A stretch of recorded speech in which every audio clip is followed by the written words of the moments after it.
Assalamualaikum warahmatullahi wabarakatuh. Kami dari kelompok 5 akan menjelaskan terkait dengan pembahasan film Echinodermata. Sebelum kami menjelaskan, kami akan memperkenalkan film kami terlebih dahulu. Perkenalkan, nama saya Salsa Dinda Aprelita, kelas 10 IPA 3, kelompok 5. Nama saya Muhammad Ali Prabhani dari 10 IPA 3 kelompok 5. Perkenalkan, nama saya Amelia Rahmanabila, nomor absen 6.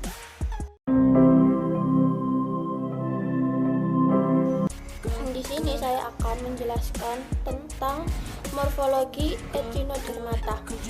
Keistimewaan Echinodermata adalah memiliki organ tubuh 5 atau kelipatannya, memiliki saluran air yang sering disebut sistem ambulakral. Sistem ini digunakan untuk bergerak, bernafas, atau untuk membuka mangsanya yang memiliki cangkok.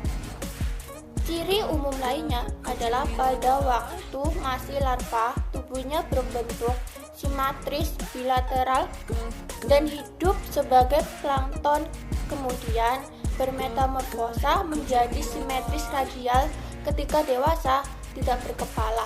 Tubuh tersusun dalam sumbu oval overall. Echinodermata tidak mempunyai sendi ataupun rangka untuk bergerak. Walaupun Echinodermata mempunyai rangka luar, melainkan bergerak menggunakan sistem hidrolik saluran air, water vascular system, yang membantunya dalam pergerakan. Sistem saluran air mempunyai banyak tonjolan-tonjolan yang disebut sebagai kaki tabung tubular pada bagian ventral lengan yang membantunya dalam pergerakan dan makan. Tubuh tertutup epidermis tipis yang menyelubangi rangka mesodermal, rangka di dalam. Rangka terdiri atas ossicle atau pelat-pelat kapur yang dapat digerakkan atau tidak. Habitat Echinodermata yaitu di dasar laut, di daerah pantai hingga laut dalam, dan biasanya sesil atau menetap. Dan fisiologi dari Echinodermata yaitu ada cara bernafas, memperoleh nutrisi, dan reproduksi. Dari cara bernafas, Echinodermata menggunakan permukaan kulit. Trionieda memanfaatkan tentakel-tentakel pada permukaan kulitnya untuk proses pertukaran gas, di mana akan terjadi pertukaran antara oksigen dan karbon dioksida.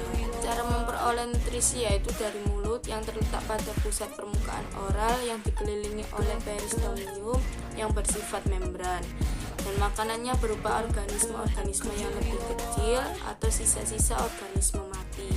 Dari cara reproduksi terjadi di luar tubuh dengan melepaskan sel jantan dan sel betina di air.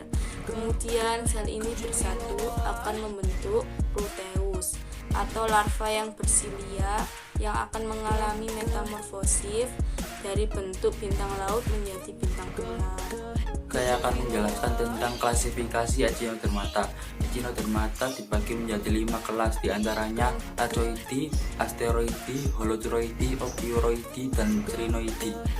Berikut penjelasannya. 1. Archoidi. Ciri-ciri archoidi meliputi pada bagian mulut memiliki permukaan oral yang bersifat membran. Tubuhnya berbentuk menyerupai bola oval atau seperti mangkok. Archoidi kebanyakan hidup di daerah pantai, dasar laut, muara sungai. 2. Asteroidi. Ciri-ciri asteroidi adalah memiliki tubuh seperti bintang yang diselimuti oleh permukaan duri pendek yang tumpul dan bersifat keras. Contoh hewan ini adalah bintang laut. 3. Holoturoidi. Ciri-ciri holoturoidi memiliki tubuh berbentuk lonjong dan lebar yang banyak duri namun lunak, memiliki anus dan mulut sebagai proses pencernaannya di kutub berlawanan. Hewan ini sangat familiar adalah metimun laut atau teripang dan dapat hidup di lumpur dan dasar laut. 4. Ophiuroidi. Ciri dari Ophiuroidi adalah memiliki bentuk tubuh yang tipis segi 5 maupun bulat yang terdapat permukaan oral. 5. Crinoidi. Ciri-ciri Crinoidi memiliki bentuk seperti tumbuhan lili. Maka dari itu hewan ini sering disebut juga sebagai lili laut. Yang saya akan menjelaskan tentang peranan Echinodermata. Peranan Echinodermata yang menguntungkan antara lain sebagai sumber makanan yang dapat dimanfaatkan manusia seperti teripang. Echinodermata di laut adalah sebagai detritivor, yaitu pemangsa sisa-sisa hewan, kotoran, dan bangkai di laut. Peranan Echinodermata yang merugikan seperti bintang laut yang merupakan predator tiram mutiara bersifat merugikan pembudidaya tiram tersebut.